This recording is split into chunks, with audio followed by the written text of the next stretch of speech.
వి news Telangana news కి స్వాగతం. బులెటిన్లో ముందుగా హెడ్లైన్స్ చూద్దాం. తెలంగాణ భవన్లో మాజీ మంత్రి కొప్పుల ఈశ్వర్ ప్రెస్ మీట్.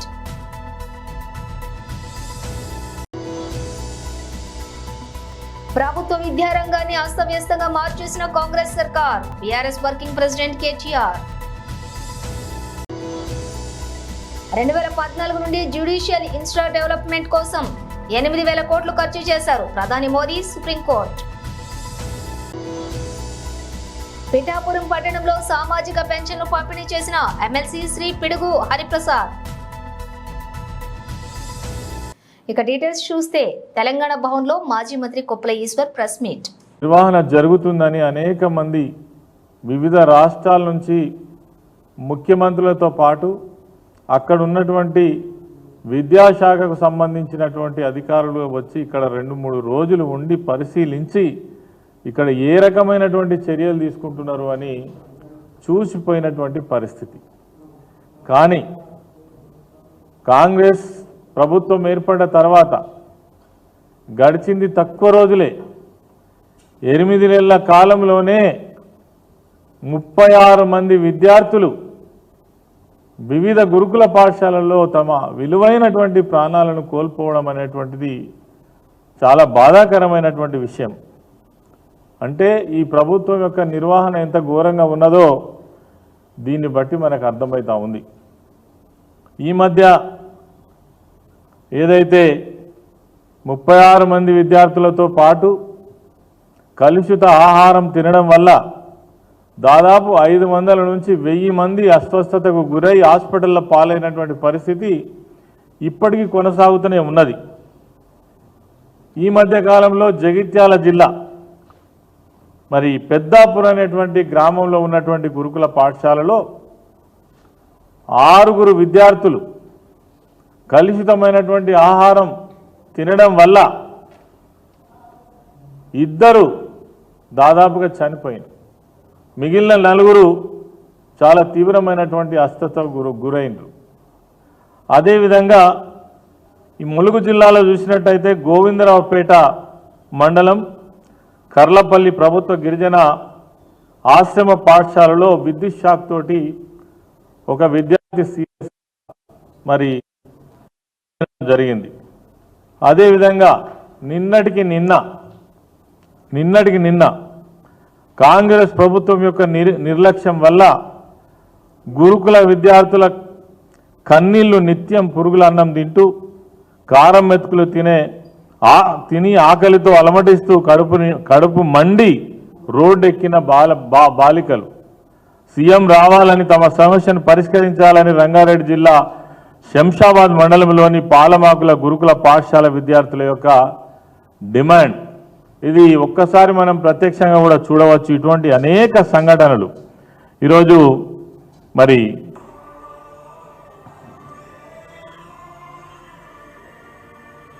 ఇటువంటి అనేక సంఘటనలు రోజు చోటు చేసుకుంటూనే ఉన్నాయి. ఏదో ఒక జిల్లాలో ఏదో ఒక గురుకుల పాఠశాలలో. ఇది ఈ రాష్ట్రంలో గురుకుల పాఠశాలల మీద ప్రభుత్వం అనుసరిస్తున్నటువంటి నిర్లక్ష్యానికి నిదర్శనంగా మనం చెప్పవచ్చు.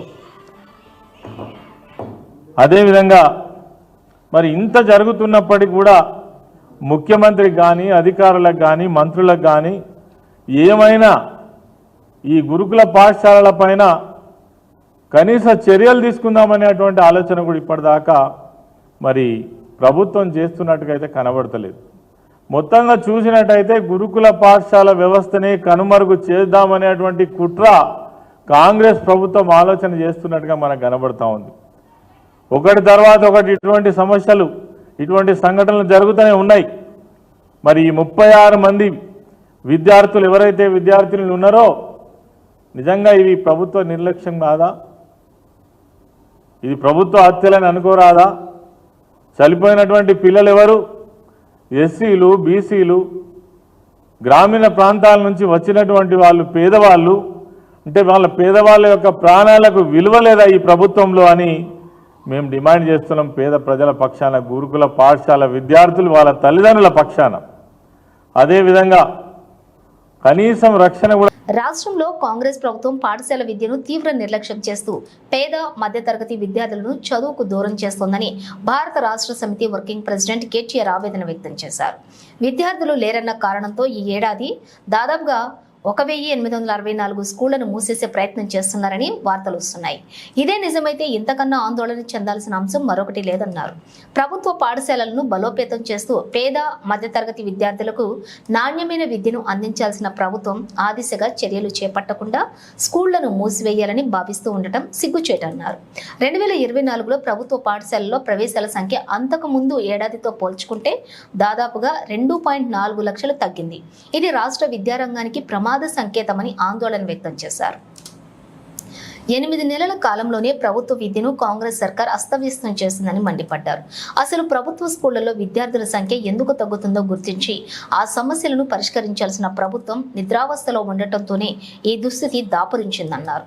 ప్రధానంగా విద్యార్థుల సంఖ్యకు అనుగుణంగా టీచర్ల సంఖ్య లేకపోవడంతోనే ప్రభుత్వ పాఠశాలలో ప్రవేశాలు తగ్గుతున్నాయని కేటీఆర్ ఆరోపించారు. రాష్ట్రంలో దాదాపుగా 25,000 టీచర్ పోస్టులు ఖాళీగా ఉన్నాయని వెంటనే వాటిని భర్తీ చేయాల్సిన అవసరం ఉందన్నారు. సమస్యలను పరిష్కరించాల్సిన ప్రభుత్వం సమస్యలను సృష్టిస్తోందని మండిపడ్డారు. విద్యార్థులు లేరంటూ స్కూళ్లను మూసివేయటం, టీచర్లను డిప్యూటేషన్ మీద ఇతర స్కూళ్లకు పంపించడంతో చాలా చోట్ల విద్యార్థులకు ప్రభుత్వ విద్య దొరకని పరిస్థితి ఏర్పడిందన్నారు. దీనికి తోడు సరైన మౌలిక వసతులు లేకపోవటం, నాణ్యమైన ఆహారాన్ని అందించకపోవటం, స్కూళ్లలో సంక్షేమ వసతి గృహాల్లో శుభ్రత భద్రత లేని పరిస్థితి నెలకొనటంతో ప్రభుత్వ పాఠశాలలో చేర్పించాలంటేనే తల్లిదండ్రులు భయపడే పరిస్థితిని కాంగ్రెస్ ప్రభుత్వం తీసుకొచ్చిందని దుయ్యబట్టారు. 2014 నుండి జ్యుడిషియల్ ఇన్ఫ్రా డెవలప్మెంట్ కోసం 8,000 కోట్లు ఖర్చు చేశారు ప్రధాని మోదీ. సుప్రీంకోర్టు किसी भी देश में विकास का अगर कोई सबसे सार्थक पैरामीटर है तो वो है सामान्य मानवीय का जीवन स्तर. सामान्य मानवीय का जीवन स्तर उसकी ईज ऑफ लिविंग से तय होता है और सरल सुगम न्याय ये ईज ऑफ लिविंग की अनिवार्य शर्त है. ये तभी संभव होगा जब हमारी डिस्ट्रिक्ट कोर्ट्स आधुनिक इंफ्रास्ट्रक्चर और टेक्नोलॉजी से लेस होगी. हम सब जानते हैं कि आज डिस्ट्रिक्ट कोर्ट्स में करीब 4.5 करोड़ केसेस पेंडिंग है.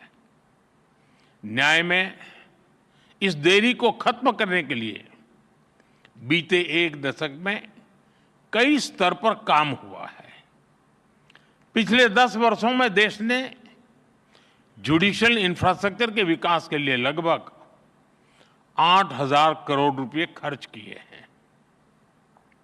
आपको एक और तथ्य जानकर खुशी होगी, पिछले 25 साल में जितनी राशि जुडिशियल इंफ्रास्ट्रक्चर पर खर्च की गई उसका 75% पिछले 10 वर्षों में ही हुआ है. इन्हीं 10 वर्षों में डिस्ट्रिक्ट जुडिशरी के लिए 7,500 से ज्यादा कोर्ट हॉल और 11,000 रेसिडेंशियल यूनिट्स तैयार की गई है. साथियों, मैं जब लीगल फ्रेटर्निटी के बीच आता हूं तो ई कोर्ट्स का विषय आना बहुत स्वाभाविक है. टेक्नोलॉजी के इस इनोवेशन से केवल न्यायिक प्रक्रियाओं में तेजी ही नहीं आई, इससे वकीलों से लेकर फरियादी तक हर किसी की परेशानियां भी तेजी से कम हो रही है.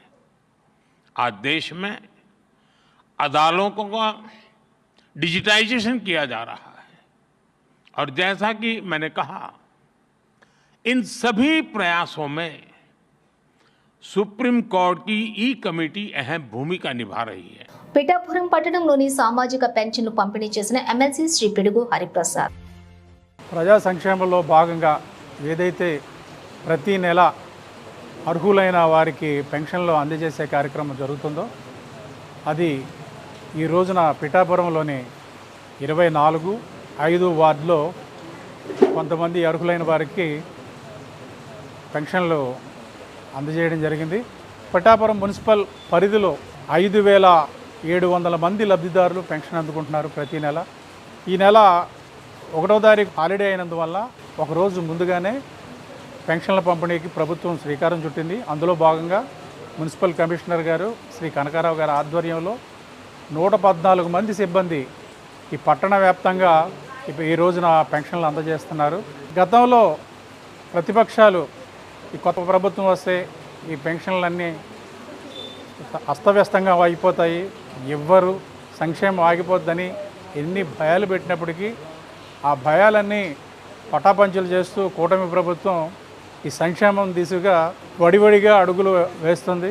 1వ తారీఖు నాడే ఇంటికి వెళ్ళి పెన్షన్లు ఇచ్చే సందర్భంలో పెన్షన్దారులు వ్యక్తం చేస్తున్న ఆనందం దానికి తార్కాణం. ఈ సంక్షేమ కార్యక్రమాలన్నీ కూటమి ప్రభుత్వం మరింత ఉధృతంగా వేగంగా అందరికీ అందే విధంగా ముందుకు తీసుకెళ్తుందని ఈ సందర్భంగా మనవి చేస్తూ నాకు ఈ అవకాశం కల్పించిన మున్సిపల్ కమిషనర్ గారికి ప్రతి ఒక్కరికి పేరు పేరున కృతజ్ఞతలు. ప్రత్యక్ష ప్రసారం గురుకుల పాఠశాలను సందర్శించిన అనంతరం మీడియాతో మాట్లాడుతున్నటువంటి మాజీ మంత్రులు, రాత్రి కరెంటు పోతే ప్రొద్దున ఎప్పుడొస్తుందో కూడా తెలియదు, కరెంటు లేకుంటే బయట నుండి నీళ్లు తెచ్చుకుంటాం.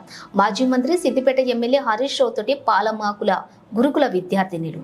అంటే ఈరోజు ఇక్కడ పిల్లలందరూ అడుగుతూ ఉంటాయి, వాళ్ళు చెప్తున్న మాటలు వింటుంటే ఫుడ్ బాగాలేదని, అన్నంలో బియ్యం వస్తాయని, పప్పులో రాళ్ళు వస్తాయని, అడిగితే గట్టిగా అడిగితే కొట్టేస్తున్నారని, ఇవన్నీ వాళ్ళు చెప్తున్న సందర్భంలో అన్నిటికన్నా ముఖ్యంగా తల్లిదండ్రులను కూడా కామెంట్ చేస్తుందని మాట్లాడుతూ ఆ పిల్లలు ఏడుస్తుంటే నిజంగా చాలా బాధ అనిపించింది.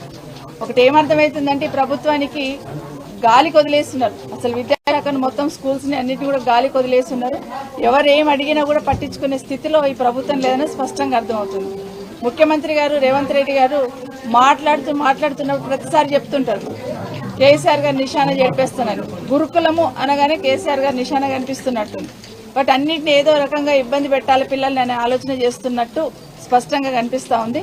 నిజంగానే ఇప్పటికైనా ఒక్కసారైనా ఈ ముఖ్యమంత్రి గారు, ఈ ప్రభుత్వంలో ఉన్న పెద్దలు ఎవరైనా కూడా కనీసం హాస్టల్స్లో ఇట్లా జరుగుతుందని మేము అసెంబ్లీలో మెన్షన్ చేసినా కూడా ఇప్పటివరకు స్పందించి రివ్యూ చేసిన సందర్భం ఇప్పటివరకు మేము చూడలేదు. కనీసం రివ్యూ చేసి ఒక డైరెక్షన్ ఇచ్చున్నాం, ఇబ్బంది కలగకూడదని చెప్తున్నాం అనే ఆలోచన ఇప్పటివరకు వినలేదు. అసెంబ్లీలో మేము అడిగితే కూడా కనీసం సమాధానం లేదు. ఎందుకంటే అసెంబ్లీలో కూడా అడిగినాం, ఇట్లా జరుగుతుంది గురుకులాలలో, హాస్టల్స్లో ఇట్లా జరుగుతూ ఉంది, దయచేసి స్పందించండి అని ప్రభుత్వాన్ని అడిగితే నిమ్మకు నీరెత్తినట్టున్నారు. పిల్లలే పసికూనలు అన్యం పుణ్యం తెలియని వాళ్ళు రోడ్డు మీదకి వచ్చారంటే ఎంత బాధ ఉంటే వాళ్ళు రోడ్డు మీదకి వచ్చి ఉంటారు. దయచేసి అర్థం చేసుకోమని కోరుతా ఉన్నాను.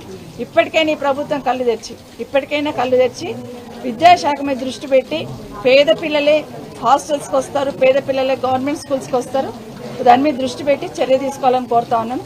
ఖచ్చితంగా కలెక్టర్ గారు నిజంగానే పిల్లలు రోడ్డు మీదకి వచ్చిందంటే ఇమీడియట్ గా కలెక్టర్ గారు ఇక్కడ అటెండ్ అయ్యి చూడాల్సిన సందర్భం.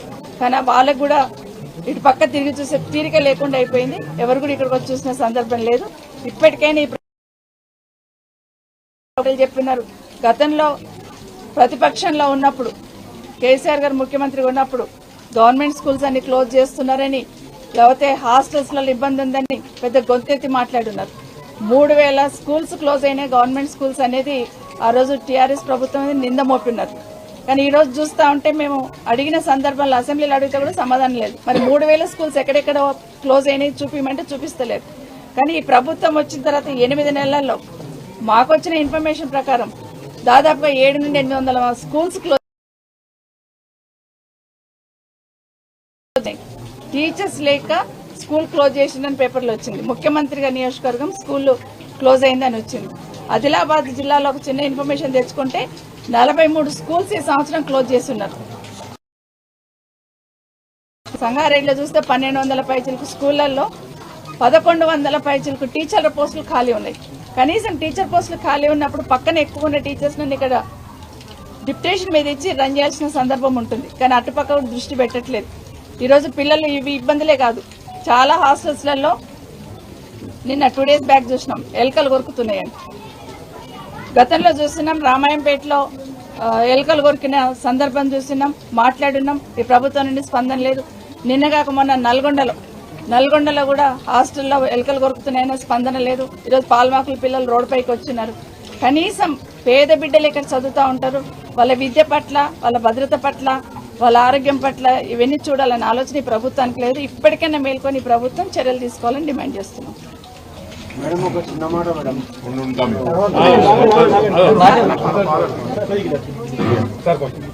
ఈరోజు పాలమాకుల కస్తూర్బా పాఠశాలలో పిల్లలందరూ రోడ్డు మీదకెక్కి తమ ఆవేదన వెలిపిస్తూ ఉంటే టీవీల్లో సోషల్ మీడియా మాధ్యమాల్లో చూసి నేను సబితక్క గారు మా స్థానిక నాయకులు నిజంగా ఆ పిల్లల బాధ తెలుసుకోవాలని చెప్పి ఇక్కడ రావడం జరిగింది.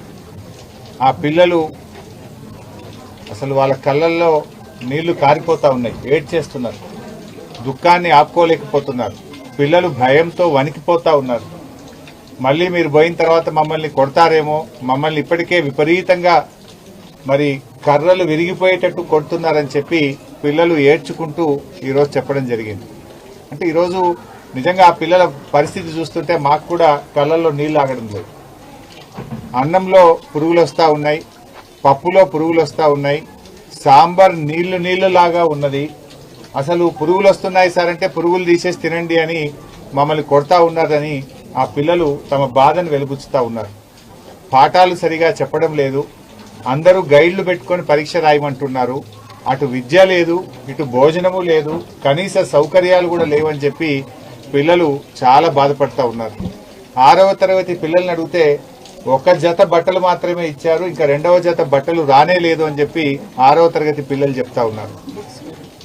బుక్స్ కూడా పార్ట్ 1 పార్ట్ 2లో ఒకరికి పార్ట్ 1 ఇచ్చి ఇంకొకరికి పార్ట్ 2 ఇచ్చి ఇద్దరు కలిపి చదువుకోండి అంటున్నారు. పూర్తిగా పుస్తకాలు కూడా పిల్లలకు అందినటువంటి పరిస్థితి లేదు. బట్టలు రావు, పుస్తకాలు రావు, కడుపు నిండా భోజనం పెట్టే పరిస్థితి లేదు.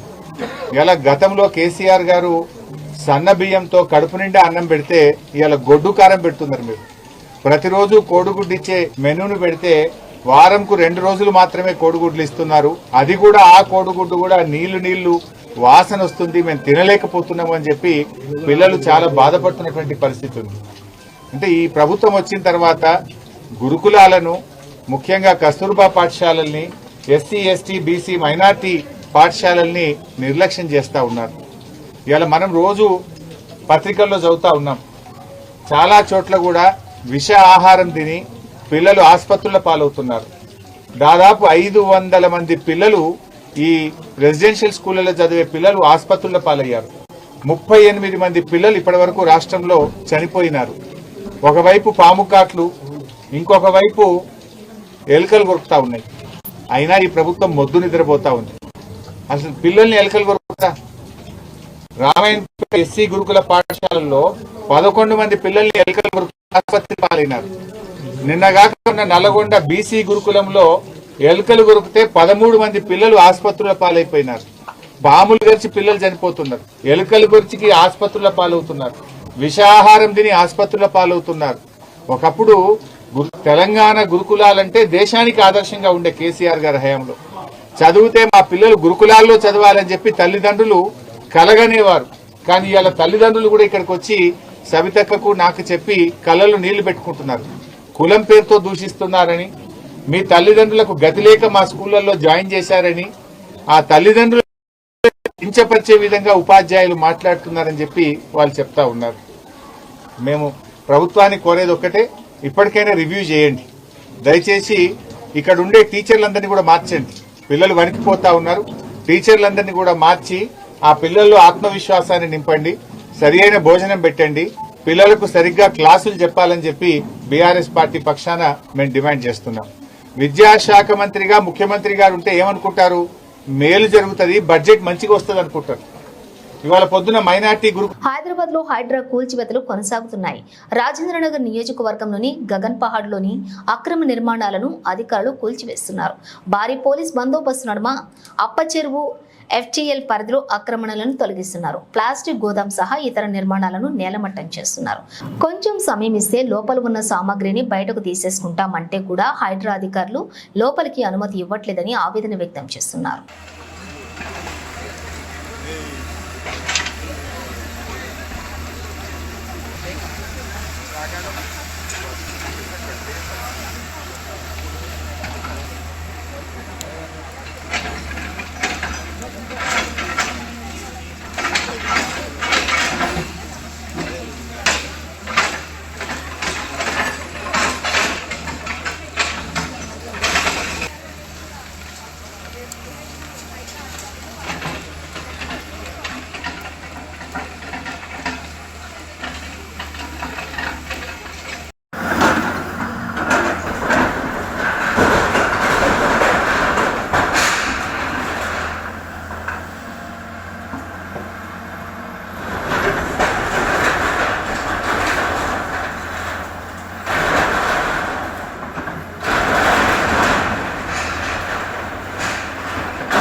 మహబూబ్ నగర్ జిల్లా కలెక్టర్ విజయేంద్రి బోయే జొచ్చెర్ల ప్రాంతీయ ఆసుపత్రిని ఆకస్మికంగా తనిఖీ చేశారు.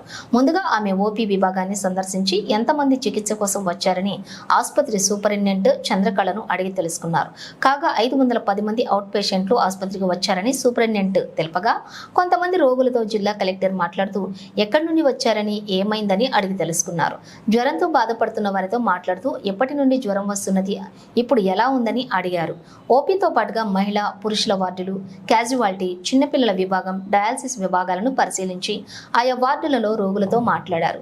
డయాలసిస్ విభాగంలో బోర్ నీళ్లు సరిగా రావటం లేదని, మిషన్ భగీరథ నీరు కావాలని కోరగా తక్షణమే మిషన్ భగీరథ త్రాగునీటి సౌకర్యం కల్పించేందుకు చర్యలు తీసుకుంటామని చెప్పారు.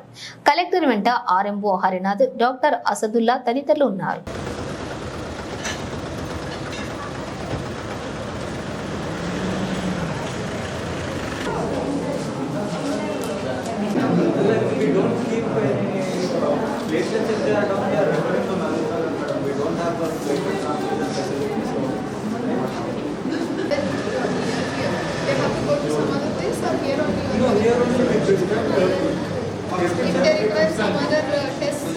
Tests are written in the OP only.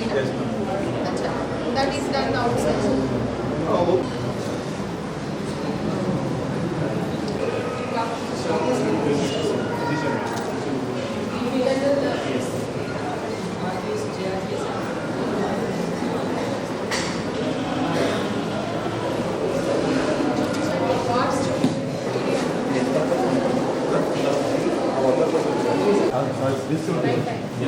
But are you able to manage when you were Cherama?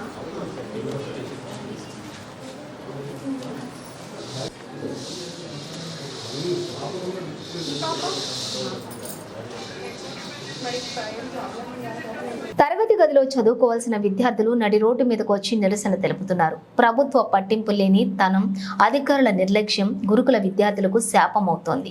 పురుగుల అన్నం, కారం మెతుకులు తినలేక చిన్నారులు అర్ధాకలితో అలమటిస్తున్నారు. గురుకులాల అధ్వాన్న పరిస్థితుల గురించి ప్రతిపక్షంగా మేమెన్నిసార్లు చెప్పినా మీకు చీమ కుట్టినట్లేనా ఉండటం లేదు.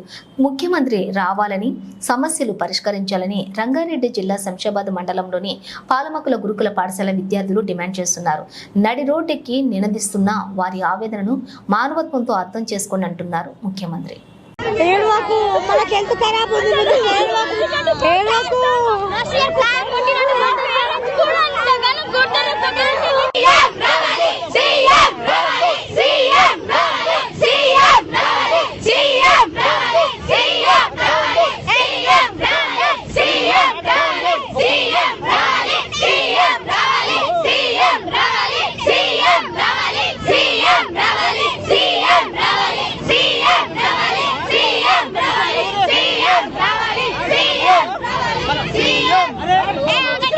ఇక్కడ వినోద్ ఒక మాట, ఎడ్యుకేషన్ పర్సన్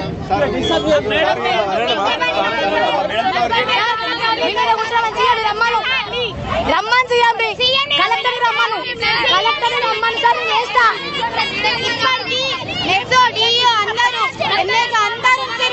అందరూ ఏమి చేయలేదు.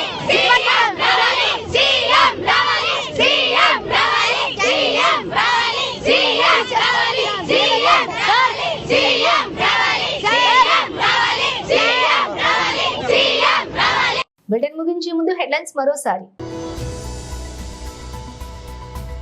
తెలంగాణ భవన్లో మాజీ మంత్రి కొప్పుల ఈశ్వర్ ప్రెస్ మీట్.